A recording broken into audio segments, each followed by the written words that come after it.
नमो ओरियंताणं नमो सिद्धाणं नमो आयर्याणं नमो वसायणं नमो लोये सवसाहुणं एसो पंच नमोक्कारो सौगोपावपणासणं मंगलाणं च सौदेशीं परमं हवै मंगलम्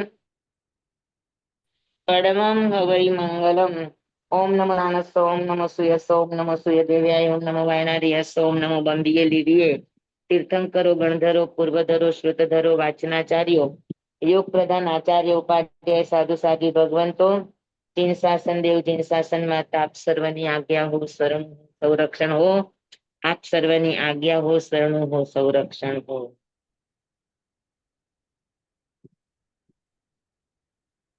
વંદના કરી લઈએ. કરી લીધી વંદના કરી હમણાં હા ઓકે, કરી ઓકે. લીધી હા તો હું હસી નહીં. હા હા हे पतित जन पावने सूर सरिता समी अधम धानिने आत्मसिद्धि जन्म जन्मांतरो जानता जोगे आत्म अनुभव वडे आज दीधी भक्त भगीरथ समा भाग्यशाली महा भव्य सौभाग्यनी विनती चारुतर भूमिना नगर नडियादमा पूर्ण कृपा प्रभु एक रीति याद नदीनी धरे नाम नडियाद पण चरण चूमी महा पुरुषोत्तम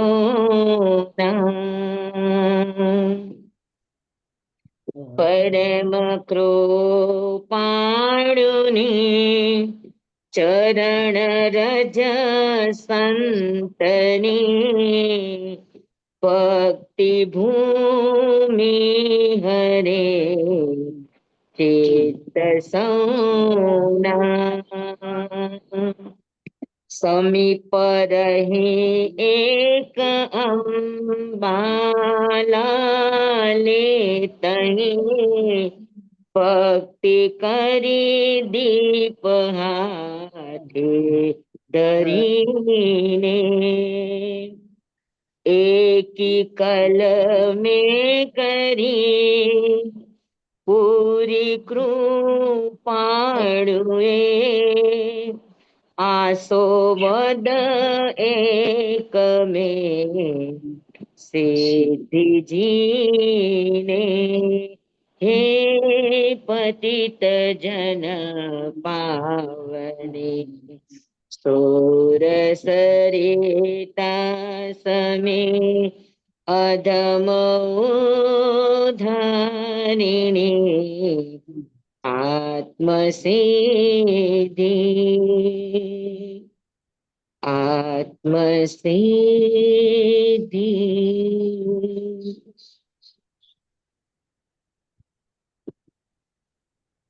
चलो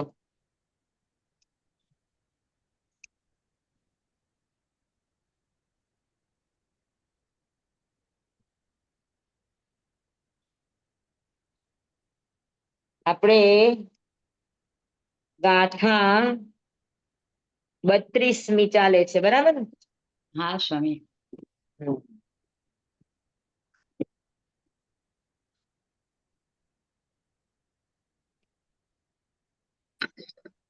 नहीं कषाय उपशांतता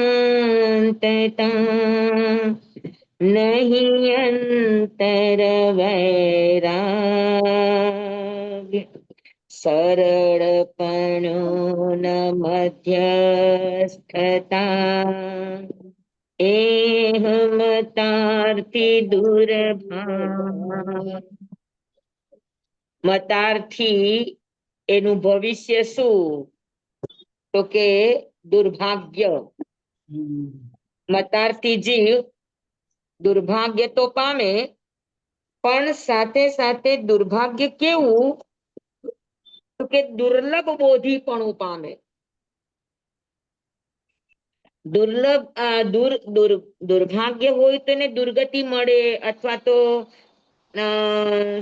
જે પણ સારા જન્મ મળે પણ છતાં એનું ભાગ્ય એને સાથ ના આપે એ દુર્ભાગ્ય કહેવાય.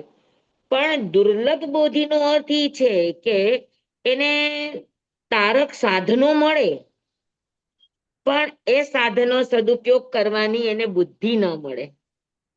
અત્યારે કેટલાય જણાને જૈન ધર્મ મળ્યો છે, પણ બધાને જૈન ધર્મ પ્રત્યે, દેવગુરુ ધર્મ પ્રત્યે, ધર્મ પ્રત્યે, કે આપણી આજે અત્યારે ચાલો સમજી લે આપણી વાંચણી વગેરે ચાલે છે, એમાં કેટલાને રસ છે? સમજાય છે? તો દુર્લભ બોધી પણ આને કહેવાય. ન મળવું એ દુર્લભ નથી, મળે પણ મળે પણ એનો એ સદુપયોગ યથાર્થ ન કરી શકે, આ દુર્લભ બોધીપણું છે. અને દુર્લભ બોધીપણા જેવું બીજું કોઈ મોટું દુર્ભાગ્ય નથી. માણસને ન મળે એ સમજી શકાય, પણ મળ્યા પછી જો એને કાંઈ ન વાપરી શકે તો એ કેટલી મોટી વિડંબણા કહેવાય. સાચી વાત છે સ્વામી. સમજાણું? એટલે મતાર્થી જીવ દુર્ભાગ્ય તો પામે, પણ દુર્ભાગ્યમાં દુર્લભ બોધીપણું પામે, કે એને આવા ક્યાંય પણ સાધનો, સત્સાધનો એને મળશે નહીં, અને સત્સાધનોના અભાવે એ આત્માની સિદ્ધિ કે આત્માની અનુભૂતિ પણ પામી નહીં શકે છે. હા, જૈન ધર્મ મળે, સંતો મળશે, આગમો મળશે, શાસ્ત્રો મળશે, બધું જ મળશે, પણ છતાંય એનો ઉપયોગ નહીં કરી શકે. આ એનું દુર્લભ બોધીપણું હશે. સમજાણું? જી સ્વામી. તો માર્ગ મળવો એ તો પુણ્ય છે, પણ મળેલા માર્ગને સારી રીતે સાચવવો, સારી રીતે વાપરવો આ જવાબદારી છે. અને જો તમને મળેલા માર્ગની જવાબદારી તમે નિભાવી નથી શકતા, પાળી નથી શકતા, તો એ દુર્લભ બોધી થવાના લક્ષણો છે. અને એમાં ખાસ કરીને ધાર્મિક ચીજો જે પણ મળી છે એનો અગર તમે દુરુપયોગ કરો છો તો એ તમને દુર્લભ બોધી બનાવે જ. બરાબર છે? તો પેલા ચરણમાં મતાર્થ વ્યક્તિના પોતાના આંતરિક ભાવો શું હોય, કૃપાળુદેવ આને કે છે. શુષ્ક જ્ઞાની કે ક્રિયા જડ, એ બધી વાતો કરી આપણે, એ તો બધો બાહ્ય વ્યવહાર છે. પણ આભ્યંતરમાં એની પરિણામની દશા કેવી હોય મતાર્થીની? અગર આપણી ભીતરમાં આ બધું કરવા છતાં, જ્ઞાન ધ્યાન કરવા છતાં, વાંચન કરવા છતાં, સત્સંગ કરવા છતાં પણ અગર ભીતરમાં અગર આપણા આવા પરિણામની ધારાના ભાવો રે છે, તો કૃપાળુ દેવનું કહેવું છે કે આ પણ મતાર્થી છે. હા, તો મતાર્થી જીવના લક્ષણમાં પેલું કયું? નહીં કશાય ઉપશાંતતા. એના કશાયોમાં ઉપશમ ભાવ ન હોય, એટલે ઉદયાધીન વર્તતા હોય. હા, ઉદય આવે અને થોડી વાર ખમી જાય તો ઉપશમ ભાવ આવે, પણ ખમી ન શકે, ઉદય થયો નથી ને તરત ઉદયમાં ભયડા નથી, તો ઉદયાધીન અવસ્થા આ મતાર્થીનું પેલું લક્ષણ છે. કે જે પણ કર્મનો ઉદય આવશે તો એ કર્મના ઉદયમાં શું થઈ જશે? તો કે ભળી જશે, એને આધીન થઈ જશે. હા, એના કશાયના ભાવોની અંદર ઉપશાંત ભાવ નહીં આવે. તો ઉપશાંત ભાવ અગર કોઈના જીવનમાં નથી, જે પરિસ્થિતિ ઊભી થઈને તરત એને આધીન થઈ જાય, હસવાના નિમિત્તો મળ્યા તો હસવા માંડી જાય, તો એને ન સુખ પચે કે ન એને દુઃખને પચાવવાની તાકાત આવે. અને એક વાત બહુ ધ્યાનમાં રાખવાની કે જેને દુઃખ પચાવતા નથી આવડતું એને સુખ પચે જ નહીં. લખી લેજો. હમ. જેને દુઃખ પચાવતા નથી આવડતું, જેને પ્રતિકૂળતા પચાવતા નથી આવડતી, જેને સંઘર્ષમાં ટકતા નથી આવડતું, એ અનુકૂળ પરિસ્થિતિની અંદર અવશ્ય પતનને પામે. એ અનુકૂળતાને પચાવી જ ન શકે. જેને પ્રતિકૂળતા પચાવતા ન આવડે એ અનુકૂળતાને પચાવી ન શકે. આ બહુ સીધું સાદું ગણિત છે અધ્યાત્મનું. અને એટલા જ માટે આપણે ત્યાં, હું તમને વારંવાર કહું કે આપણે ત્યાં સૌથી વધારે મહત્વ છે કષ્ટ સહિષ્ણુતાનું. અગર કષ્ટ સહિષ્ણુતા આપણા જીવનમાં છે તો પછી એનામાં સુખ પચાવવાની તાકાત આવે, અનુકૂળતા પચાવવાની તાકાત આવે, અને સુખ અને દુઃખ બંને પચાવવાની તાકાત આવી જાય એટલે અધ્યાત્મની શરૂઆત થાય. ન અનુકૂળતામાં અધ્યાત્મ હોય, ન પ્રતિકૂળતામાં અધ્યાત્મ હોય, અનુરૂપ ભાવ હોય તો જ અધ્યાત્મ તમારું ફળે, ફૂલે અને ખીલે. બરાબર? તો અનુરૂપ ભાવ કોને કહેવાય? તો કે સુખ મળવા છતાં સુખી ન હોય, સુખ જેને પચાવી દીધું હોય. દુઃખ મળવા છતાં દુઃખી ન હોય, દુઃખને પણ પચાવી દીધું હોય. તો સુખ અને દુઃખને પચાવીને જે ઉપર ઉઠ્યા હોય એ જ અધ્યાત્મમાં ખરેખર નિશ્ચય અધ્યાત્મમાં એ પ્રવેશી શકવાની પાત્રતાને પામે. સમજાણું બધાને? હા સ્વામી. હા ને? તો પેલા દુઃખને પચાવવાની આપણી તૈયારી પૂરેપૂરી રાખવાની કે ગમે એવું આવીને દુઃખ કેવું આવે, નરક જેવું દુઃખ તો આવશે નહીં મનુષ્ય ગતિમાં, કે તિર્યંજ જેવું દુઃખ આવશે નહીં મનુષ્ય ગતિમાં. તો જે પણ સુખ દુઃખ આવ્યું છે એને પચાવતા શીખવાનું. જેટલી પાચન શક્તિ મજબૂત છે એટલી પાત્રતા વધારે થાય. અને પછી પાત્રતા આવ્યા પછી તો જીવ જ્યાં જાય ત્યાં એને સદગુરુનો યોગ એની મેળે મળે, સત્સાધનોનો યોગ એની મેળે મળે, સાધના એની મેળે અંદર નાભીમાંથી ઉઠવા માંડે. બરાબર?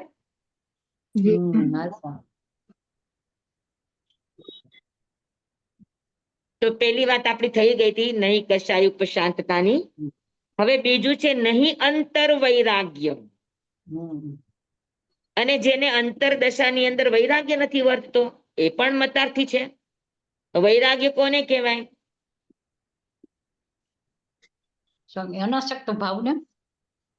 હા, અનાસક્ત ભાવ ને. ના, જેને છોડવું ન પડે એની મેટે છૂટી જાય, સહજ રીતે છૂટી જાય એમ. બોલો જેને જે આવડતું હોય કયો એટલે હું કહું પછી. એટલે સ્વામી જેને છોડવું ન પડે એની મેટે છૂટી જાય સહજ રીતે એમ. હા, ગમતું એને વૈરાગ્ય અણગમતું ન કહેવાય. રહે. સ્વામી જેમાં આસક્તિ ન રાખે એને હા, અનાસક્તિ. અનાસક્ત ભાવે ઈ જ કહું છું સ્વામી. જેને ગમતું અણગમતું ન રહે કઈ. અનાસક્ત ભાવ કોને કહેશો? આસક્તિ નથી જેનામાં એને. આસક્તિ નથી એટલે એટલે કોઈ પણ વસ્તુ પર એના પ્રત્યે સમભાવના જે રહે, લગાવ ઓછો હોય. હા, રાગ દ્વેષ સહિત. આમ વૈરાગ્ય એટલે દ્વેષ માઇનસ રાગ ઇઝ ઇક્વલ ટુ વૈરાગ્ય તમે લખાયું હતું. કોઈ હા. પણ ઈચ્છા નથી, રસ રહે નથી. વૈરાગ્ય એટલે દ્વેષ વગરનો રાગ. કૃપાળુ દેવે પણ આ જ વાત કરી છે કે જ્યાં સુધી આપણી ભીતરમાં એક પણ વસ્તુ કે એક પણ પરમાણુ, નાનામાં નાના પરમાણુ પ્રત્યે પણ અગર આપણા મનની અંદર દ્વેષ છે ત્યાં સુધી ગમતું સકલ જગત રાગ છે, વૈરાગ્ય નથી. વૈરાગ્ય જગાડવા માટે દ્વેષ નિર્મૂલ થવા જરૂરી છે. દ્વેષ નિર્મૂલ થયા વગર વૈરાગ્ય જાગે નહીં.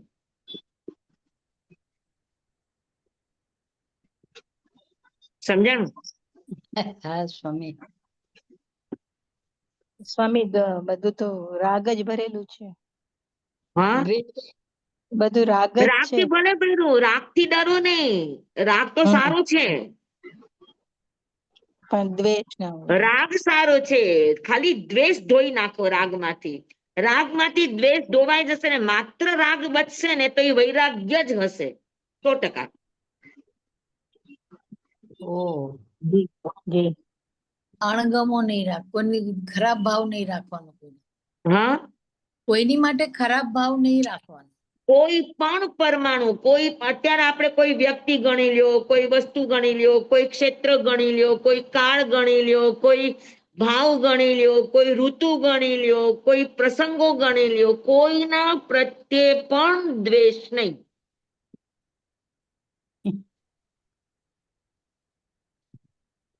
બરાબર. આપણને કોઈ ઘટનામાં આપણે ત્યાં ખરાબ પ્રસંગ બની ગયો તો આપણને ઈ પ્રસંગ આવે, ઈ પર્વ આવે એટલે આપણને તરત જ એમ થાય કે ના મને આ પર્વ જરાય ન ગમે. ઈ પર્વમાં તો મારા ઘરે આવી ઘટના ઘટી ગઈ.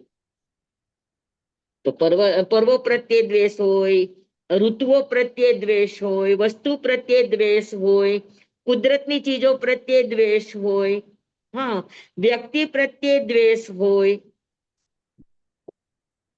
એક પણ પરમાણુ એટલે બહુ અઘરું છે.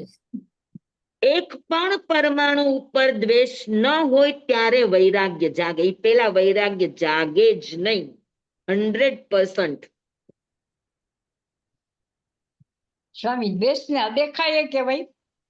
બધું બધું જ આવી જાય. અદેખાય, અસૂયા, દ્વેષ, આવેશ, ગુસ્સો, અણગમો, તિરસ્કાર, દુર્ગંછા, આ બધા જ દ્વેષના રૂપો છે. હમ. કોઈ વસ્તુ જેને ઘૃણા થાય, કોઈ ગંદકી જોઈને ઘૃણા થાય તો આ પણ દ્વેષ જ છે. ઓ આપણે કૃષ્ણ મહારાજાનું કહીએ કે સડેલી કૂતરીને જોઈ તો એને એના દાંત દેખાણા, એને ખરાબ વસ્તુ નહીં દેખાણી. તો આ સમ્યક્ત્વનો પાયો છે. વૈરાગ્યનો પાયો જ આ છે કે તમને કોઈ પણ પ્રત્યે ઘૃણા થવી એ પણ દ્વેષ જ છે.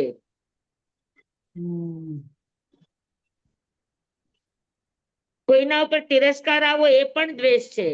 કોઈને આંખ આડા કાન કરી દેવા એ પણ દ્વેષ છે. કોઈને નજરઅંદાજ કરી દેવા એ પણ દ્વેષ છે. કોઈના પ્રત્યે અણગમો થવો એ પણ દ્વેષ છે. કેવી રીતે રહેવાનું સ્વામી? હા, કેવી રીતે રહેવાનું? સ્વીકાર ભાવ અને સહજ ભાવ. એક પરિસ્થિતિને, જે પણ પરિસ્થિતિ છે એને સ્વીકારો પ્રેમથી અને એમાં સહજ રહેવાની કોશિશ કરો. એમાં ન એક્સાઇટ થાવ કે ન ઇરિટેટ થાવ.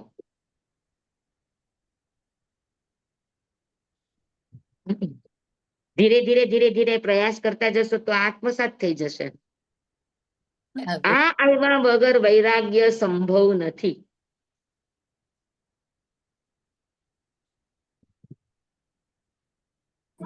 સમજાણું બધાને?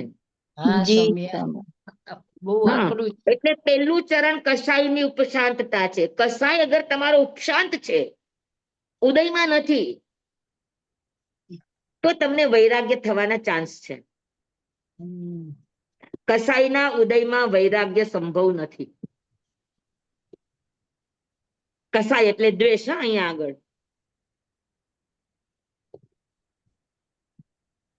તો જ્યાં સુધી દ્વેષ છે, દ્વેષ એટલે કયો ખબર છે? અનંતાનુબંધીનો દ્વેષ.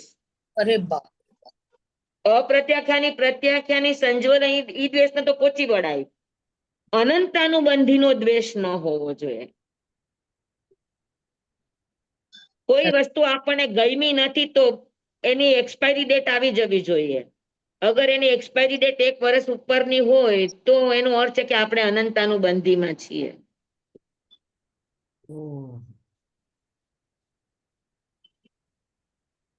તો કોઈ પણ દ્વેષની, કોઈ પણ અણગમાની, કોઈ પણ અભાવની, હા, કોઈ પણ અરુચિની, કોઈ પણ આવેશની 1 વર્ષથી ઉપર ડેટ ન જવી જોઈએ. 1 વર્ષની અંદરમાં જ એક્સપાયર થઈ જવું જોઈએ. તો એને વૈરાગ્ય થવાના ચાન્સ છે.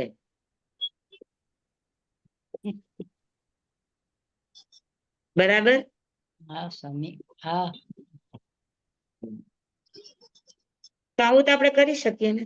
ના અરે સ્વામી બોલવું એ ઈઝી છે બેન, સ્વામી હા, બોલવું રોમે સ્વામી રોમમાં દ્વેષ ભર્યા છે.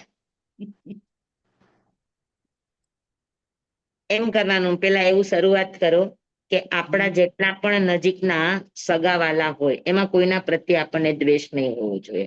કોઈ સ્વામી, તો એ તો ખમત ખામણા કરી લ્યો, હે ને? પછી સ્વામી આડોશી પાડોશીમાં કરી લ્યો, સ્વામી પછી આપણે મિત્ર ખમત લઈએ. વર્ગમાં વયા જાઓ, પછી એમ કરતા કરતા ધીરે ધીરે ધીરે ધીરે આગળ વધો.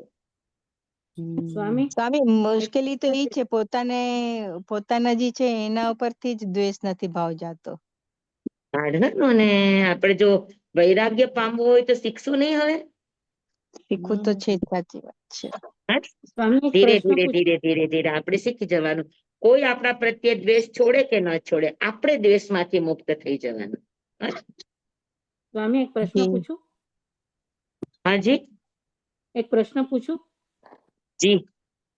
આપણા નજીકના સંબંધીઓમાં કોઈની સાથે આપણને દ્વેષ થઈ ગયો હોય, પણ આપણે ખમાવી લીધા, પરમિશન પછી દર વર્ષે ખમાવી લઈએ, પણ સામેવાળી વ્યક્તિ બોલવા તૈયાર ન હોય, તો પછી આપણે બંધાયેલા કે આપણે છૂટી ગયા એમાંથી?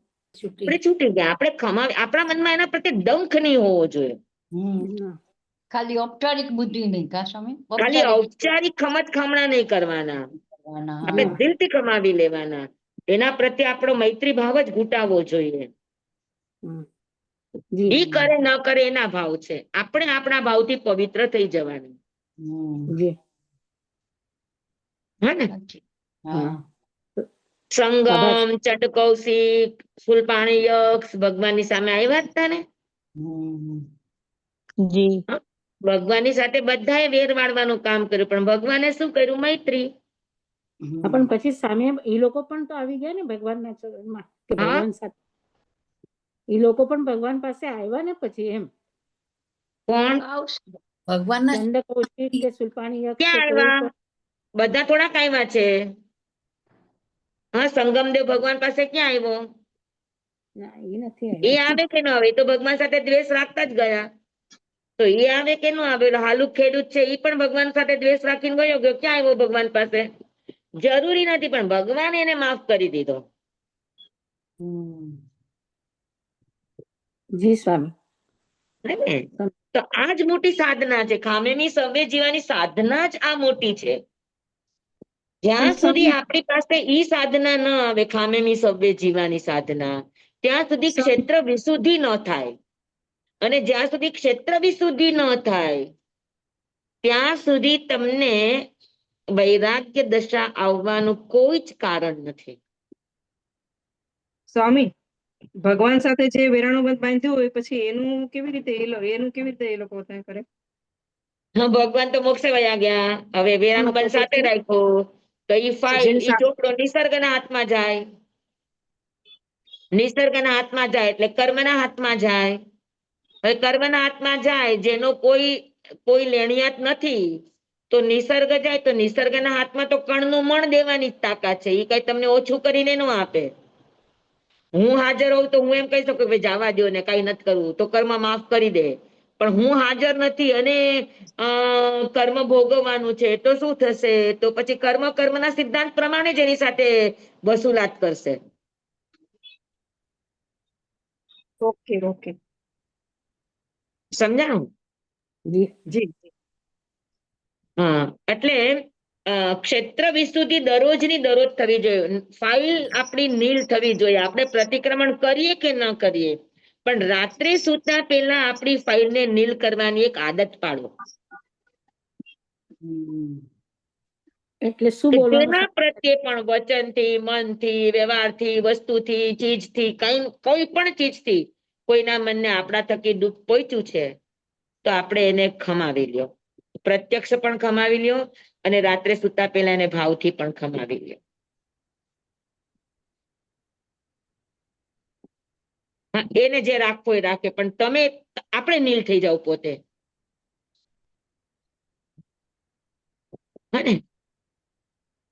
જેટલા ખમત ખામણા વધારે એટલો આરાધક ભાવ વધારે. જેટલો આરાધક ભાવ વધારે એટલો જ તમને એટલો જ તમને વૈરાગ્યમાં જવાનો, અધ્યાત્મમાં જવાનો અવસર વધારે મળશે. ક્ષેત્ર વિશુદ્ધિ વગર અધ્યાત્મ થાય નહીં. અને ક્ષેત્ર વિશુદ્ધિનો અર્થ જ છે કે કોઈની સાથે દુશ્મનાવટના ભાવ નહીં. કૃપાળુદેવે એક જગ્યાએ મેં વાંચ્યું હતું, મને એક ભાઈ આપી હતી ડાયરી કૃપાળુદેવની.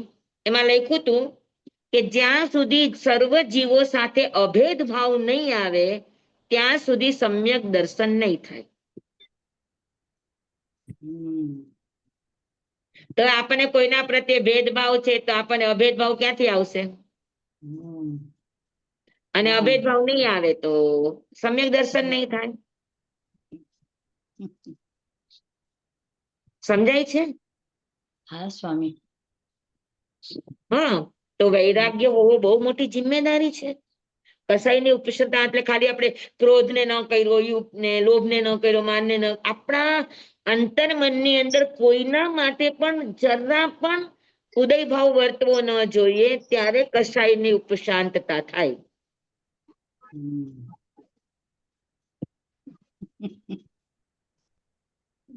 હા, મેં તમને કીધું હતું ને કે મેં ગુરુદેવને કીધું, ગુરુદેવ મને કોઈના પ્રત્યે, મેં તમને આ વાત કરી છે પેલા. હા, સ્વામી ફરીથી કયો ને સ્વામી. મેં ગુરુદેવને કીધું, ગુરુદેવ મને કોઈના પ્રત્યે દ્વેષ નહીં. ગુરુદેવ આ વાત કરી ને કે જ્યાં સુધી એક પણ પરમાણુ પ્રત્યે દ્વેષ છે ત્યાં સુધી તમને વૈરાગ્ય ન આવે, ત્યાં સુધી રાગ, બધો રાગ આસક્તિ જ કહેવાય. તો મેં કીધું ગુરુદેવ મને કોઈના પ્રત્યે દ્વેષ નહીં, બધા પ્રત્યે મને મારાપણાના ભાવ. ગુરુદેવ મને કે ધન્યવાદ છે તને, તારી જનેતાને, તારી સાત પેઢીને. હા, કઈ બોલ્યા નહીં, હા, કઈ મારી પરીક્ષા કઈ લીધી નહીં. પછી થોડા દિવસ થયા અને ચૈત્ર મહિના આવતો હતો. તો અનકાઈમાં ચૈત્ર મહિનામાં બધાને એક વખત લીમડાનો જ્યુસ કમ્પલસરી પીવાનો જ. તો ગુરુદેવ બેઠા હતા, અમે એ રૂમમાં જ બધા મહાસતીજી હતા. તો લીમડાના રસનું આખું તપેલું આવ્યું. એટલે ગુરુદેવ કે ચાલો ચૈત્ર મહિનો આવ્યો, બધા એક એક ગ્લાસ પી લ્યો. બધાને આપ્યું, મને આપ્યું. અને મને તો જેવો ગ્લાસ બાજુમાં લઉં ને મને તો ઉબડિયા થાય. લીમડાની કડવી વાસથી જ મોઢા આગળ જ ન લઈ જઈ શકું. બધા પી ગયા, હું ન પી શકી. મને કે ગુરુદેવ કે પી પી. મેં કીધું કેમ કેવું ગુરુદેવ, મોઢા આગળ જાય ને ઉબડિયા શરૂ થાય છે. તો ગુરુદેવ મને પાણીનો ગ્લાસ આપ્યો કે લે આ પાણીનો ગ્લાસ પી જાય. પાણીનો ગ્લાસ પીવું તોય ન પીવા તૈયાર થાય. મેં કીધું ગુરુદેવ મુખવાસ આપો થોડો. હા, બધું કરીને મને પીવડાવ્યો તો સહી, આખો ગ્લાસ પીધો. આખો દિવસ મને લીમડાના જ ઓડકારો આવ્યા ને બધું થયું. મેં ગુરુદેવને સાંજે કીધું ગુરુદેવ આજે આખો દિવસ લીમડાના જ ઓડકાર જ આવ્યા મારા. કેટલું ખાધું પીધું બધું ક્યાં વયું ગયું ખબર નહીં, લીમડા સિવાય કઈ ડકાર જ ન આવ્યો. હા, મને કે બેટા તું હમણાં થોડા દિવસ પેલા કહેતી હતી ને કે મને કોઈના પ્રત્યે દ્વેષ નથી. બધા પ્રત્યે તને ભાવ છે, તો પછી લીમડાએ શું તારો ગુનો કર્યો છે? હા, એના પ્રત્યે કેમ દ્વેષ છે? હું ગુરુદેવ દ્વેષ નથી. તો કે ન ભાવવું, મોઢું બગડવું, ઉબળી આવવા, આખો દિવસ લીમડાના જોડકાર આવવા, આ બધા અણગમાની નિશાની છે. અને અણગમો એટલે દ્વેષ. કેમ છૂટાશે સ્વામી આનાથી? બોલો કેટલી એમ. પેલા તો કીધું તો ગુરુદેવ મને વંદન કર્યા. ગુરુદેવ કે વંદન છે તને, તારી સાત પેઢીને, બધાને વંદન કર્યા ગુરુદેવ.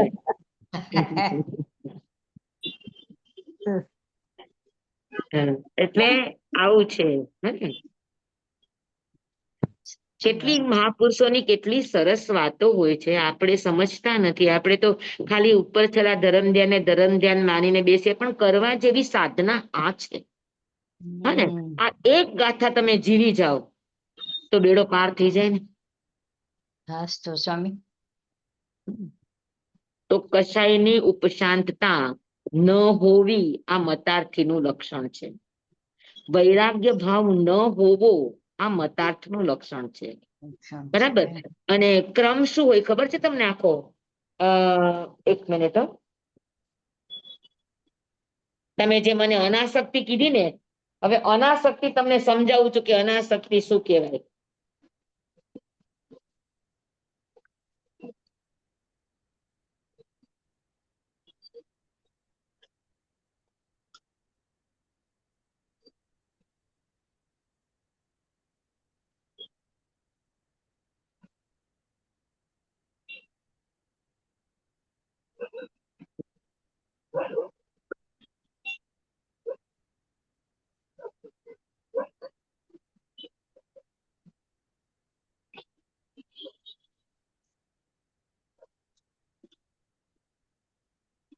આ જોઈ લો આખો કપ. નિર્વેદ, અનુકંપા, નાસ્તા, સમ્યક દર્શન ના લક્ષણ ને સમી. હા, એટલે આ વૈરાગ્ય ક્યાં આગળ આવે ખબર છે? અહીંયા વૈરાગ્ય આવે. નિર્વેદ માં ને સમી, હા. અનુકંપા અને આસ્થા. તો વૈરાગ્ય પેલા આ બે બોલ આવે, પછી વૈરાગ્ય આવે. સમજાણું? તો આસ્થા એટલે શું? શ્રદ્ધા. પણ સ્વામી લાઈનમાં તો પેલા નિર્વેદ આવ્યું છે ને પછી અનુકંપા ને આસ્થા છે. આસ્થા આવે પછી અનુકંપા આવે, અનુકંપા આવે પછી નિર્વેદ આવે, નિર્વેદ આવે પછી સંવેગ આવે, ને સંવેગ આવે પછી સમ્યક દર્શન ની પ્રાપ્તિ થાય. એટલે કે સ્ટાર્ટ થાય વૈરાગ્ય આવવાનું. હા, સમસંવેદ, નિર્વેદ, અનુકંપા ને આસ્થા આપણે એમ બોલીએ છીએ, પણ આવે આ ક્રમ, આ સમ્યક્ત્વ, સમ્યક્ત્વ ની પહેલા સંવેગ, સંવેગ ની પહેલા નિર્વેદ, નિર્વેદ ની પહેલા અનુકંપા, ને અનુકંપા ની પહેલા આસ્થા. તો પ્રાપ્તિનો માર્ગ આ છે, નીચેથી ઉપર ચડવાનું છે. અચ્છા. અનુકંપા. તો સૌથી પહેલા આસ્થા. આસ્થા એટલે શું? શ્રદ્ધા. શ્રદ્ધા એટલે શું? આસ્થા, વિશ્વાસ, શ્રદ્ધા, એ બધામાં સૌથી વધારે મહત્વની આસ્થા છે. પેલા વિશ્વાસ, પછી શ્રદ્ધા, પછી આસ્થા, ભરોસો. એ તમે એક વખત પૂછ્યું હતું સ્વામી. કીધું તો ઘણું, પણ તમે ક્યાં યાદ રાખો છો બધા?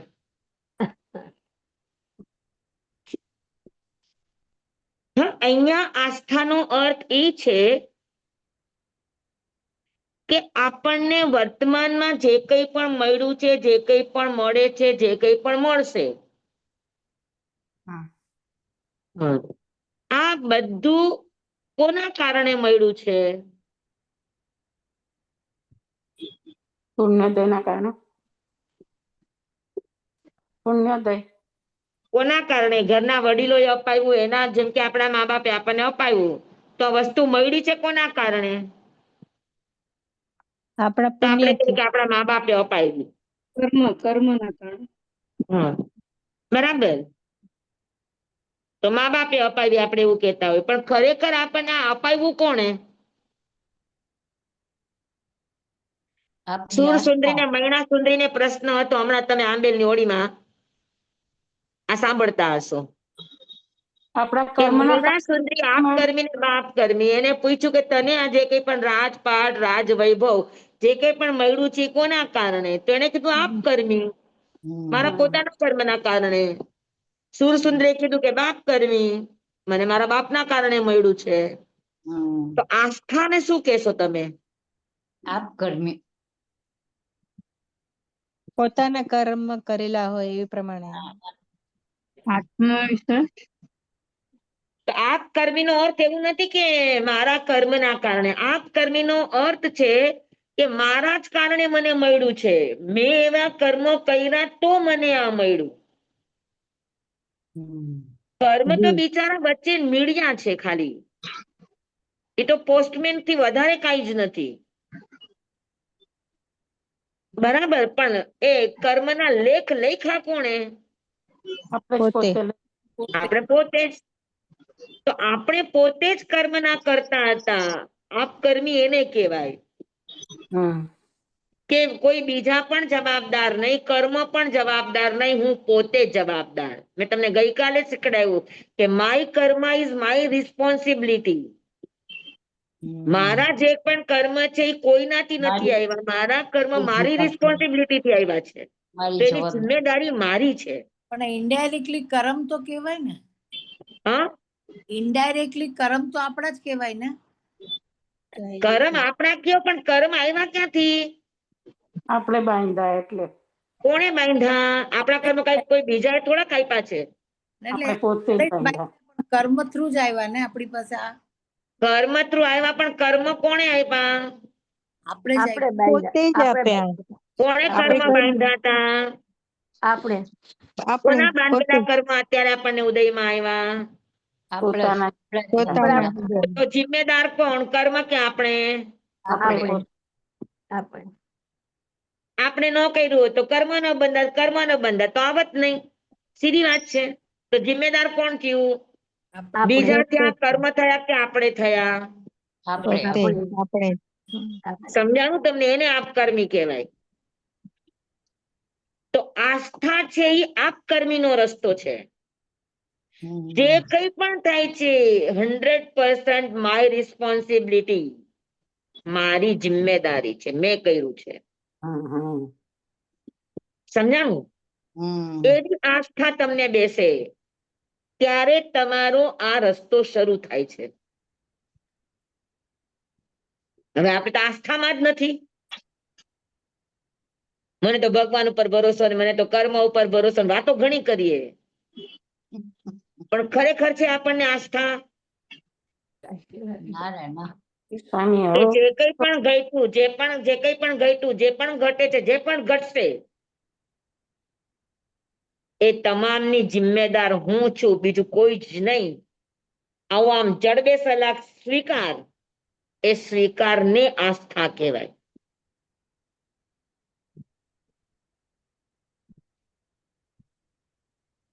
સમજાણું? હા સ્વામી, એકદમ એકદમ એકદમ કે સ્વામી. ગોટે ચડ્યા? ના ના ના ના ગોટે ના ના સ્વામી, ના ના તમે લખ્યું સ્વામી આત્મસિદ્ધિ નું? હા, ઈ લખ્યું. સમજાવે તો ઈ જ છે. અમને આપો ને સ્વામી, આપો ને.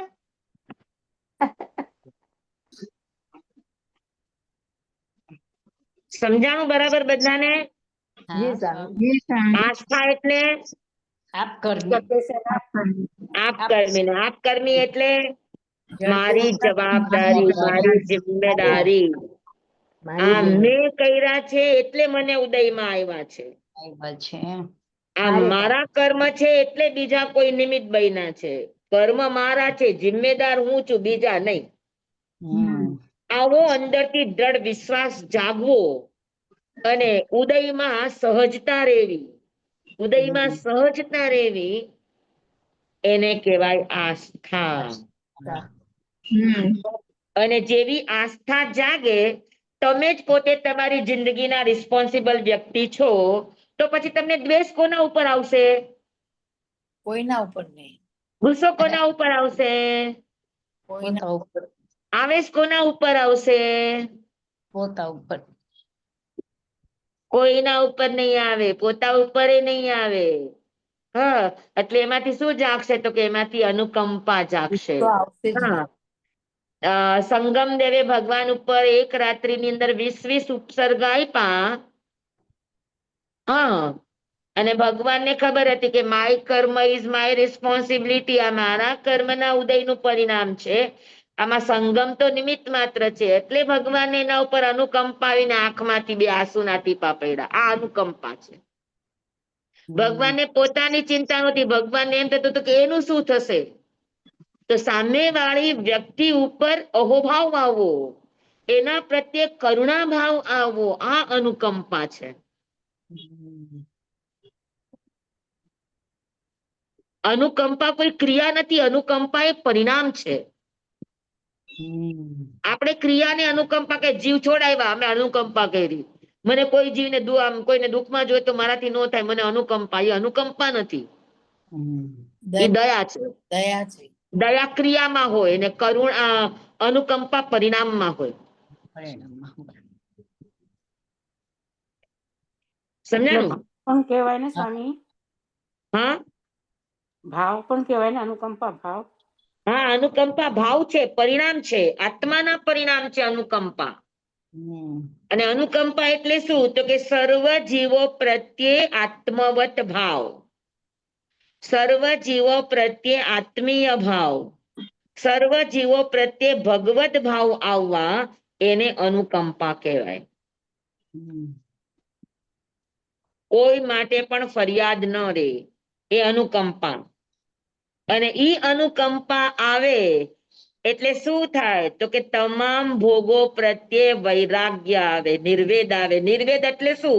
તો કે ને વેદન ન થાય. પછી સુખ આવે તો સુખનું વેદન ન થાય, ને દુઃખ આવે તો દુઃખનું વેદન ન થાય, ને નિર્વેદ કહેવાય. અનાસક્તિ એટલે શું? કે વેદન ન થવું. નિર્વેદ, વેદન થવું નીકળી જાય. સ્ત્રીવેદ, પુરુષવેદ, નપુંસકા વેદન છે. વેદન માંથી નીકળી જાઓ, અવેદ થઈ જાઓ. વેદન નીકળી જાય ને નિર્વેદ કહેવાય. જ્ઞાતા દ્રષ્ટા ભાવ મને રાગ દ્વેષ રહિત રહેવાનું ઈચ્છતું ને સ્વામી. હા, તો અનાસક્ત ભાવનો અર્થ છે કે કોઈ પણ ઉદય ભાવમાં વેદન ન થાય, સાક્ષી રે, જ્ઞાતા દ્રષ્ટા ભાવ રે, એને નિર્વેદ કહેવાય. સ્વીકાર ભાવ આવી શકે ને? સ્વીકાર ભાવ આવે તો જ તમે નિર્વેદ રહી શકો. હા જી સ્વામી. તો એને કહેવાય અનાસક્તિ. અનાસક્તિ નો અર્થ જ ઈ છે કે જન્મા છતાં પણ તપસ્વી કહેવાય. હા, 32,000 રાણીના સાહેબા હોવા છતાં પણ એને અનાસક્ત યોગી કહેવાય, એને કહેવાય બ્રહ્મચારી કહેવાય. તો આવી બધી વાતો આપણા આગમમાં આપણે ઘણીવાર દ્રષ્ટાંતોમાં સાંભળીએ છીએ કે ઊધો દરરોજ જમે તોય તપસ્વી, અને કૃષ્ણ મહારાજા 32,000 રાણીઓ સાથે રહેતોય બ્રહ્મચારી. અને ઈ બ્રહ્મચારી કે એને કાલિંદી નદી રસ્તો આપી દે. તો આ કુદરત છે, અને કુદરત બંધાયેલી છે આ સતની સાથે. તો 32,000 રાણી છતાં પણ એ બ્રહ્મચારી કહેવાના કઈ રીતે? તો કે નિર્વેદની અપેક્ષાએ. દરરોજ રાજભોગ જમવા છતાં પણ તપસ્વી કહેવાના કઈ અપેક્ષાએ? તો કે નિર્વેદની અપેક્ષાએ. સમજાણું? હા સ્વામી. આપણે ભોજન નથી જમતા, આપણે સ્વાદ જમીએ છીએ, ને આ લોકો ભોજન જમે. એટલો ફરક.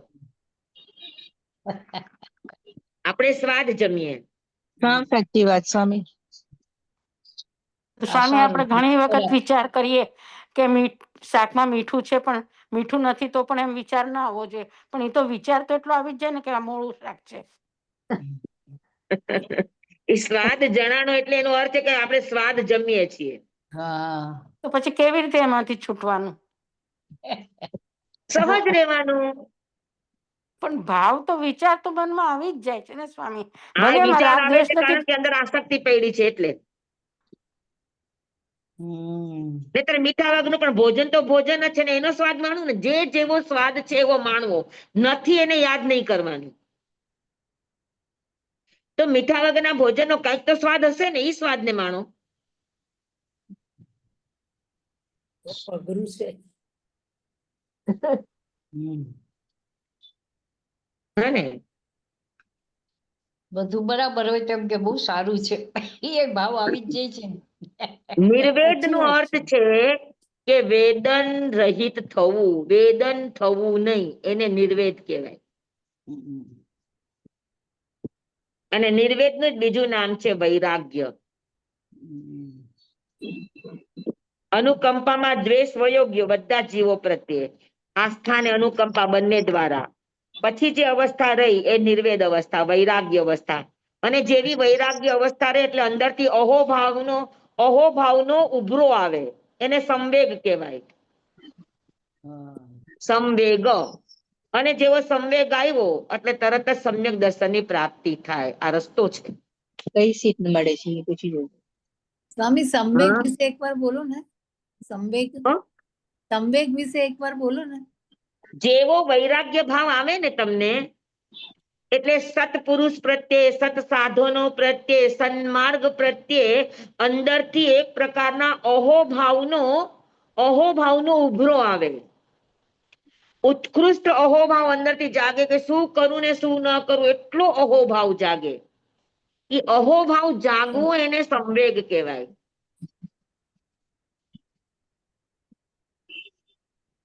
અને જેવો ઈ સંવેગ આવે એટલે તરત જ અનંતાનુબંધી અને સમ્યક્ત્વને અટકાવનારી 7 પ્રકૃતિ એક સાથે ઉડી જાય અને વ્યક્તિને સમ્યક દર્શનની પ્રાપ્તિ થાય. આ રસ્તો આ છે. એટલે કૃપાળુ દેવે કીધું કે નહીં અંતર વૈરાગ્ય, અંતરમાં વૈરાગ્ય નથી ત્યાં સુધી સંવેગ નહીં આવે, અને સંવેગ નહીં આવે ત્યાં સુધી સંકિત નહીં થાય. સંકિત એટલે આત્માની અનુભૂતિ નહીં થાય. આત્માની અનુભૂતિ નહીં થાય તો આત્માની સિદ્ધિ કેમ થશે? સ્વામી આમ easy સમજાણું? દેખાય પણ આમ બહુ હાર્ડ માર્ક છે. હાર્ડ નથી, ઈઝી છે, પણ આપણને અભ્યાસ નથી. અભ્યાસ જ અઘરો છે ને. આ નાની નાની અભ્યાસ ચીજનો નથી. તમે અભ્યાસ વધારો તો ઓટોમેટિક સારું થવા માંડશે. મેં તો તમને એક જ કીધું છે કે બસ બધામાંથી દ્વેષ ઘટાડતા જાઓ, ઈ દ્વેષ એક ધોતા જાઓ. બહુ મોટું છે સ્વામી. જેવો દ્વેષ થઈ જાય એટલે તરત ખમત ખામણા, જેવો દ્વેષ થાય નાનકડું પ્રાયશ્ચિત લઈ લ્યો. એમ અભ્યાસ કરશો, કેમ કે દ્વેષ અભ્યાસથી જ જશે, એમને એમ નહીં જાય. એને માટે નેટ પ્રેક્ટિસ જરૂરી છે, એક્સરસાઇઝ જરૂરી છે. જી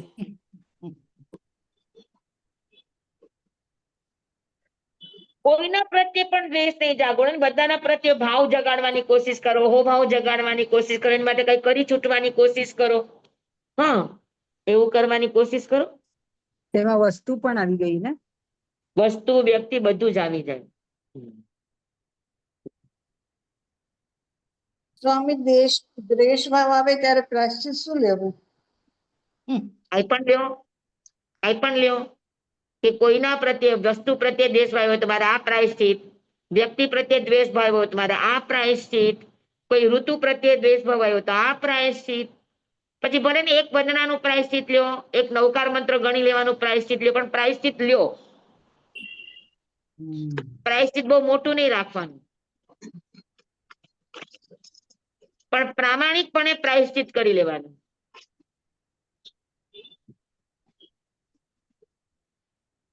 એ નાનકડા પ્રાયશ્ચિતની પણ એટલી મોટી તાકાત છે કે આપણી અંદરથી દ્વેષના ભાવને ધોતા જશે.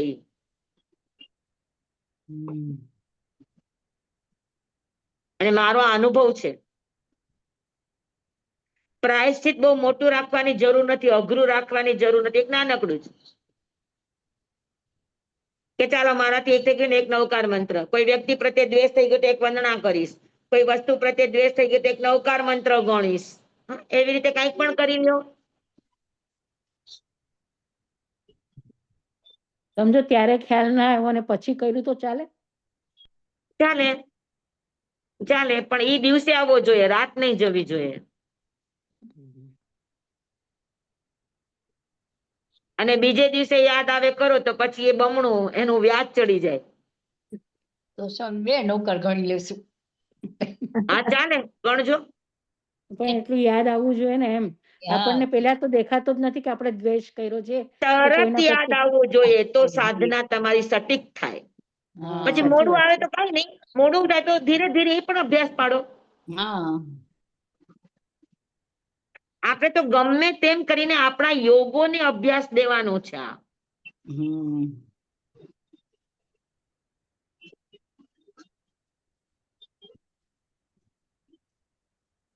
આપણે સામાયિક કરવા બેસીએ, કઈક સાંભળવા બેસીએ, તરત ઊંઘ આવવા માંડે, આ પણ દ્વેષ જ છે.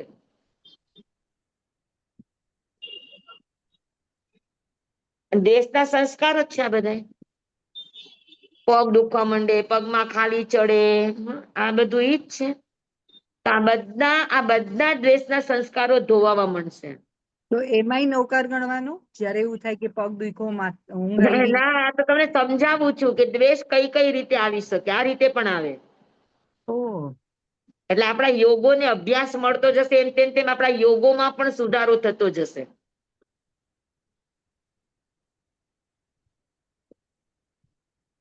તો સ્વામી આપણે એમ કહીએ ને કે આ તો દર્શના વડે કર્મ હોય તો ઊંઘ આવે. દર્શનાવરણીય કર્મ પણ ઘાતી છે. ઘાતી છે એટલે રાગ દ્વેષ છે પાછળ. સાચી વાત અને છે. હા એકદમ એકદમ સાચું. તો વૈરાગ્ય સમજાઈ ગયું બધાને? હા સ્વામી. નિર્વેદ ભાવ એને વૈરાગ્ય કહેવાય. ને નિર્વેદ એટલે કોઈ પણ જાતનું વેદન થવાનું નહીં, ન સુખનું ન દુઃખનું. સ્વામી આશીર્વાદ આપો કે અમે આગળ વધીએ સાધનામાં. હા, મારા તમને આશીર્વાદ ને તમારા મને આશીર્વાદ બે. અમે શું આપશું? શું આપશું તમે સ્વામી? કયો તથાસ્તુ, હું કહું તથાસ્તુ. સારું સ્વામી. તથાસ્તુ સ્વામી. સ્વામી હા. આજે રોકડા ને કાલે ઉધાર કે કા. આપણા બધાના હૃદયમાંથી બસ દ્વેષ નિર્મૂળ કરવાનું છે, અને દેશનું નિર્મૂળ કરવા માટેની આ જ સાધના નિર્વેદ બનવાનું છે. કોઈ પણ ચીજનું વેદન નહીં કરવાનું, ને વેદન થઈ જાય તો તરત જ પ્રાયશ્ચિત લઈ લેવાનું.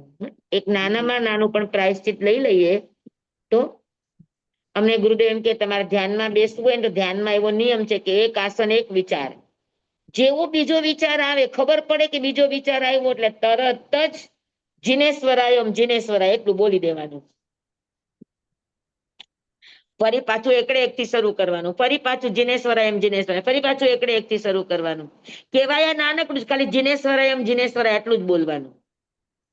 પણ એટલું બોલવાથી તમારા યોગો એટલા તો અંદરથી સટીક બની જાય કે ક્યારે તમે 3 કલાકની સમાધિમાં ઉતરી જશો તમને ખબર નહીં પડે. હું મારો અનુભવ છે એટલે કઉ છું. એ સ્વામી તરત ઊંઘ આવે તો શું કરવાનું? ઊંઘે વહી જશે, ઊંઘે નહીં રે. તમારે જોવું હોય તો જોઈ લો, ખાલી હું કહું છું એટલો પ્રયોગ કરો. જાગૃતતા રાખવાની એટલે થઈ જાય બધું. ઓટોમેટિક જાગૃતિ આવી જશે. જાગૃતિ રાખવી નહીં પડે. હા. સમજાય છે? દ્વેષ જાય અને જેવા તમને અંદરની લિંક શરૂ થાય ને ઈ ભેગું ઊંઘ તો ક્યાં વહી જાય ખબર ન પડે. 2-3 કલાક ઊંઘો તો એમ થાય કે ઓહો મેં તો કેટલી ઊંઘ કરી લીધી, અને ઉઠો તો સવારે ફ્રેશ ના ફ્રેશ. હમણાં એકવાર હું રાત્રે વહેલી સુઈ ગઈ હતી, 9:30 વાગે સુતી, અને 1:30 વાગે ઉઠી તો 1:30 વાગે એકદમ ફ્રેશ.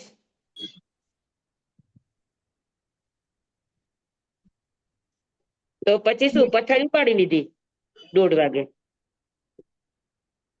સ્વાધ્યાય કરવા હોય. તો ઈ અંદરથી આવે, અને ઈ જાગૃતિ અને ઈ ફ્રેશનેસ એટલી બધી હોય કે તમને સુવાનું મન જ ન થાય. ઊંઘ ઉડી જાય એટલે ઉઠી જ જવાનું. ઊંઘ ઉડી જાય ને એકદમ ફ્રેશ લાગો તમે. યોગ નિંદ્રા. હા, તો રાત્રે સૂતી વખતે થોડીક આવી બધી વિધિ કરીને સુવો ને, ખમાવી લ્યો બધાને, બરાબર છે. નવકાર મંત્ર કરી લ્યો, બધાનો જેટલાનો તમારા ઉપર ઉપકાર છે બધાનો આભાર માની લ્યો. અને પછી તમે ખાલી તમારા શ્વાસ જોતા જોતા સુઈ જાઓ. આટલું પણ ખાલી કરો ને, આટલું પણ ખાલી કરો ને, તો પણ તમારામાં ઘણું બધું ચેન્જ આવશે. તમારે જોવું હોય તો જુઓ. રોજ સ્વામી રોજ કરું છું આ રાત્રે. રોજ સુતા સુતા આ કરો, તમારા જીવનમાં પરિવર્તન આવશે આવશે ને આવશે. 100% કહું છું. હા ને, સાંજે બધાને ખમાવી લેવાના આખા દિવસમાં જેના પણ સાથે થયું હોય એને, અને પ્લસ બધાનો આભાર માની લ્યો, અને પછી તમારા શ્વાસ જોતા જોતા સુઈ જાઓ. આ ક્રિયા કર્યા પછી કોઈની સાથે વાતચીત ટેલિફોન ને પણ અડવાનું નહીં. પછી સુઈ જાઓ સીધા. તો મને યાદ કરજો, તમને અનુભવ થશે થોડા જ વખતમાં. 1 મહિનો કરો ત્યાં તમને અનુભવ થવા મળશે.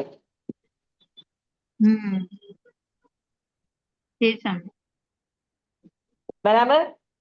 હા સ્વામી. તો વૈરાગ્ય બધાને સમજાઈ ગયું? હા સ્વામી. હા, અને જેવો અંદરમાં વૈરાગ્ય આવે, હા, એટલે આસક્તિ ભાવ એટલે વેદન ભાવ છૂટી જાય. હા, અને એ વેદન ભાવ જેવો છૂટે એટલે જીવ અંતર્મુખી બને, અંદર તરફનો એનો ઉમળકો વધે, એનો અંદર તરફનો સંવેગ ભાવ વધે, અને એ જ સંવેગ ભાવ પછી એને આત્મસિદ્ધિ કરાવી દે. હા, એને અંતર્મુખી બનાવે, વિતરાગી બનાવે જ. બરાબર છે? તો અંતર વૈરાગ્ય ન હોવો આ મતાર્થીનું લક્ષણ છે. વૈરાગ્ય તમને બધાને એકદમ સમજાઈ ગયો ને? જી હા સ્વામી સ્વામી જી હા સ્વામી હવે ત્રીજું છે સરળપણું. સરળ કોને કહેવાય?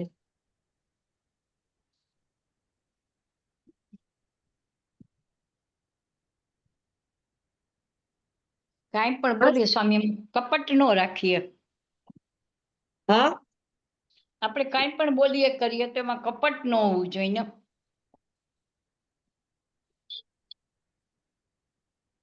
બોલો નહીં પણ કરી બતાવો તો. તો સરળ પણ ન તો કહેવાય. સરળ પણ ના કહેવાય.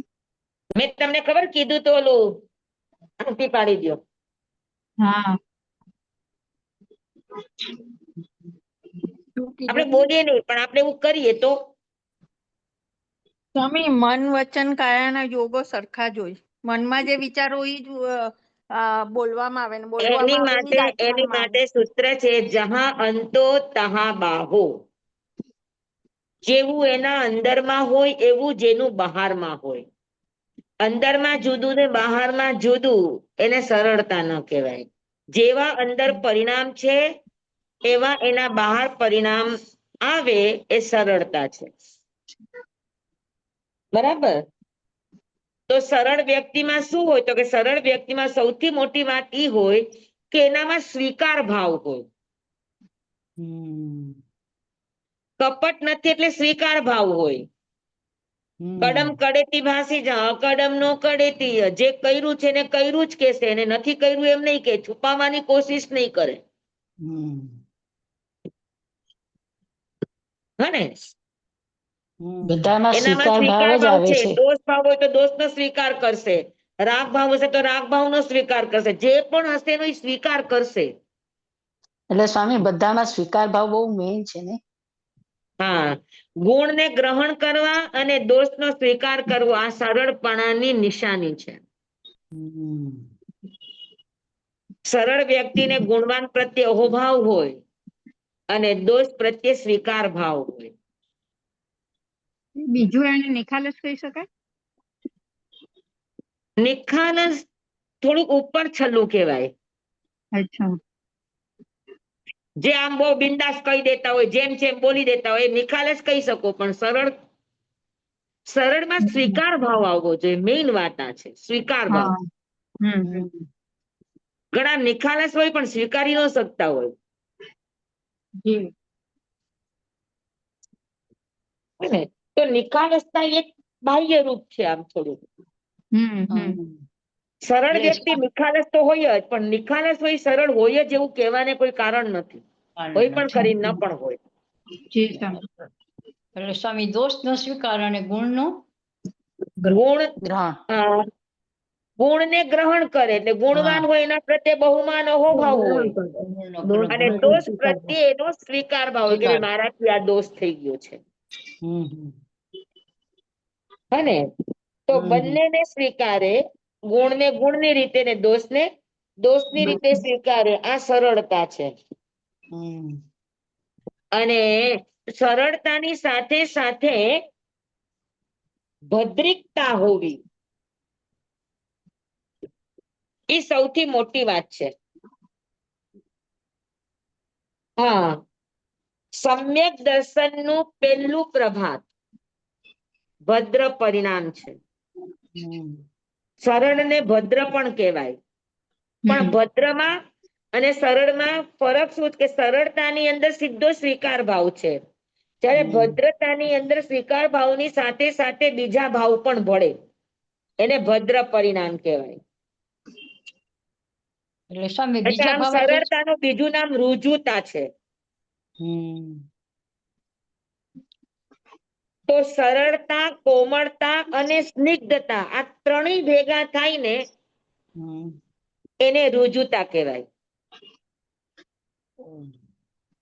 સરળતા, કોમળતા અને સ્નિગ્ધતા. સ્નિગ્ધતા એટલે સરળતા એટલે સ્વીકાર ભાવ હોય. બરાબર.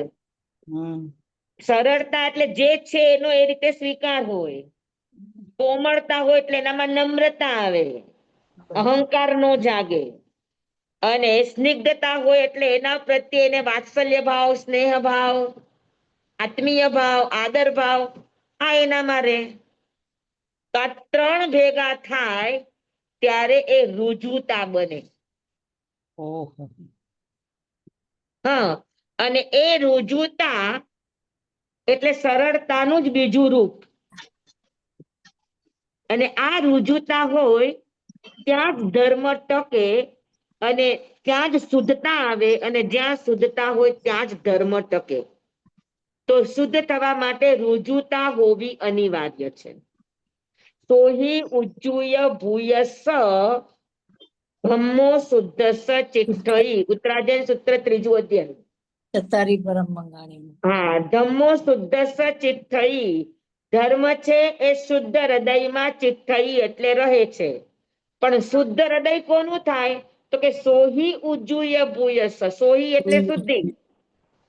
કોનાથી થાય? તો કે ઉજ્જુ ભૂયસ, રુજુતાથી થાય, સરળતાથી થાય. તો રુજુતા એટલે શું? તો કે સરળતા પ્લસ કોમળતા પ્લસ સ્નિગ્ધતા, આ ત્રણેય ભેગા થાય ત્યારે રુજુતા બને, એટલે માખણ જેવું કોમળ બને. 22 જો માખણ તમે તીર્થંકરના જુઓ તો માખણમાં સરળતા હોય, તમે કાઢો તો તરત નીકળી જાય, બરાબર? માખણમાં ત્રણેય ગુણ હોય, સરળતા હોય, પછી કોમળતા હોય, અને સ્નિગ્ધતા હોય કે ન હોય? હોય છે. હોય બસ એનું જ નામ, માખણ નું નામ જ રુજુતા. રુજુતા. સ્વામી 22 તીર્થંકરના શાસનમાં બધા હતા જ ને એવા. યસ, રુજુ અને પ્રાજ્ઞ. રુજુ એટલે સ્વીકારવામાં સરળ, અને પ્રાજ્ઞ એટલે પાળવામાં પ્રાજ્ઞ.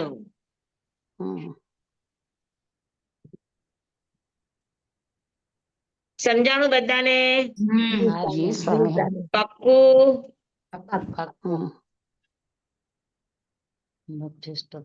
હા, તો બસ આ ભદ્ર પરિણામ આવે, અને ભદ્ર પરિણામ આવે એટલે ધર્મ સ્થિર થાય.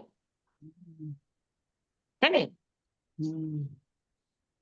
હવે મધ્યસ્થતા ઈ બાકી છે. હા, સમય થઈ ગયો છે અત્યારે. જી સર. મધ્યસ્થતા પણ સમજવા જેવી છે. હા સ્વામી. જી સર. સ્વામી હવે આપણે 6, 7 ને 7, 8 ને 9 3 દિવસ આપણે નવરાત્રીમાં આત્મિક આરાધના કીધું હતું ને? હા, આપણે નવરાત્રીના 7, 8 ને 9 છેલ્લા 3 દિવસ આધ્યાત્મિક આરાધના કરવાનું કીધું હતું ને? હા, હા સ્વામી, અમે તો કરી, તમે જેમ કીધું હતું જેમ કે અન્નપૂર્વિયા ધમો મંગલમની.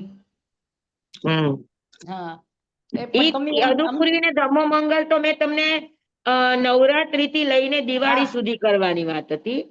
પણ 3 દિવસ ભક્તિ માટે હતું, કે 3 દિવસ, છેલ્લા 3 દિવસ છે ને એ આપણને કઈ પ્રાપ્ત કરવું હોય ને તો ભક્તિ, પછી આપણને જ્યાં રુચિ થતી હોય એવી વસ્તુમાં તમે રહો તો એનાથી તમારા શરીરની અંદર પોઝિટિવિટી ખૂબ આવે 3 દિવસ. મેં તો સ્વામી આ અન્નપૂર્વી કરી હતી 10 કઈ એકાદશી. વાંધો નહીં, અનુપૂરી પણ સારી ચીજ જ છે ને. હા હા, એટલે ઈ મેં પેલા અધ્યયનની જ કરી હતી 10 માતાજી વિશે સમજાવવાના હતા. હા, ઈ તો માતાજી વિશે સમજાવવાના હતા. 9 દિવસ, પેલા 3 દિવસ, દેવીઓ વિશે. પેલા 3 દિવસ ઓકે. સુધી પણ સ્વામી, પેલા 3 દિવસ સુધી પણ એ બધું સમજાવવાના હતા. ક્યારે સમજાવશો? એક્સ્ટ્રા ક્લાસ લ્યો ને સ્વામી. હવે એક દિવસ બુધવારે ઈ ક્લાસ લઈશ. એમ ને? પણ હમણાં થોડાક દિવસ જવા દે. હમણાં છે ને મારી પોતાને પણ ચાલે છે સાધના, તો મને ટાઈમિંગ ઓછો રહે છે એટલા માટે.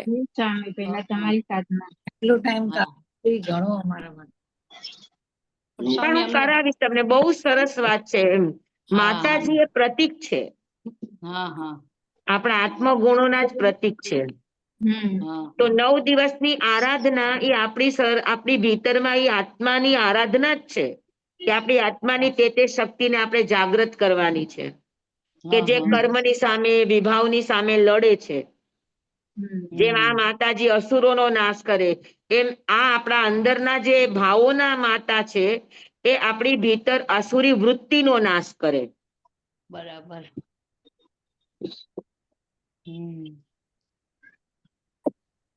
હે ને? હા સ્વામી. જી સ્વામી. સમજાવવાનું રાખજો સ્વામી. આત્મસિદ્ધિનું લખીને મોકલો સ્વામી. હા હા મોકલીશું. પાક્કું હો. હા ચાલો ભલે. સ્વામી અમારી જમવાય ઉઘરાણી ધમ પઠાણી ચાલીને મિલન. હાજી અમારી ઉઘરાણી પઠાણી ઉઘરાણી છે. હા પણ સામે સામે દેણદાર થોડો કાચો છે. ના સ્વામી કાચો નથી હો, જરાય નથી. દેશો દેશો અમને અમને પૂરો વિશ્વાસ છે. જંબાયુધમ વચ્ચામિલ મિનખરમ ચકરમ પયહીનમ વિનયહીનમ જોગહીનમ ઘોષહીનમ સુટ્ટુદિનમ દુટુપડિચિયમ. અકાલે કહું સજ્જાઓ કાલે ન કહું સજ્જાઓ અસજ્જાય સજ્જાયમ સજ્જાય ન સજ્જાયમ. ભણતા ગણતા ચિંતવતા વિચારતા સુણતા સાંભળતા જ્ઞાનીઓના અનંત અનંત ભાવો છે, અનંત અનંત પર્યાવો છે, અનંત અનંત ગમા છે, અનંત અનંત નહીં છે, અનંત અનંત નિક્ષેપ છે, અનંત અનંત રહસ્ય છે, અનંત અનંત ખુલાસાઓ છે. આમાંથી કોઈ પણ ભાવ ભેદ નહીં, નિક્ષેપ ગમા રહસ્ય ખુલાસાનું સ્ખલન છદમસ્ત ભાવે મારા બોલવામાં કહેવામાં સમજાવવામાં આવ્યું હોય, આપના સાંભળવા સમજવામાં આવ્યું હોય તો અરિયલ સિદ્ધ કેવડી ગુરુ ભગવાન આપની સાક્ષી આત્મા પરમાત્માની સાક્ષીએ તસ્મિચ્છામિ દુક્કડમ તમેવ સત્યમ નિશંકમ જમ જીણેમ પવેયમ સેવમ ભંતે સેવમ ભંતે સેવમ ભંતે તિબ્બેમિ. નમો અર્યંતાણંગ નમો સિદ્ધાણંગ નમો આયર્યાણંગ નમો બધાયાણંગ નમો લોયે સૌ સાહુણંગ. ગુરુદેવની આજ્ઞા શ્રી શ્રી ચરારી મંગલમ અરિહંતા મંગલમ સિદ્ધા મંગલમ સાહુ મંગલમ કેવલી પનતો ધમો મંગલમ. ચતારી લોગુતમા અરિહંતા લોગુતમા સિદ્ધા લોગુતમા સાહુ લોગુતમા કેવલી પનતો ધમો લોગુતમો. ચતારી શરણં પવજ્જામિ અરિહંતે શરણં પવજ્જામિ સિદ્ધે શરણં પવજ્જામિ સાહુ શરણં પવજ્જામિ કેવલી પનતં ધમમ શરણં પવજ્જામિ. ચાર શરણા ચાર મંગલ ચાર ઉત્તમ. કરે જે નર ભવસાગરમાં ગુડે તે સકલ કર્મનો આણે અંત મોક્ષના શુક્લ અનંત. ભાવ ધરીને જે ગુણ ગાય તે જીવ તરીને મોક્ષે જાય સંસારમાં ઈ શરણાચાર. અવર શરણ નહીં કોઈ જે નર નારી આદરે અક્ષય વિચલ પદવી હોય અંગૂઠે અમૃત વસે. લબ્ધિ તણા ભંડાર શ્રી ગુરુ ગૌતમ સ્વામીજી ભગવાનને સમરીએ તો સદાય મનવાંચિત ફલદાતાર સદાય મનવાંચિત ફલદાતાર. બોલો ભગવાન મહાવીર સ્વામી કી જય. પૂજ્ય ગુરુદેવ કી જય. બધાને ખૂબ ખૂબ ધન્યવાદ. આપનો ખૂબ ખૂબ આભાર સ્વામી. મતે મંદાની સુખ શાંતિમાં રહેજો. હાજી. આત્મસિદ્ધિ સ્વામી આત્મસિદ્ધિનું જલ્દી મોકલજો.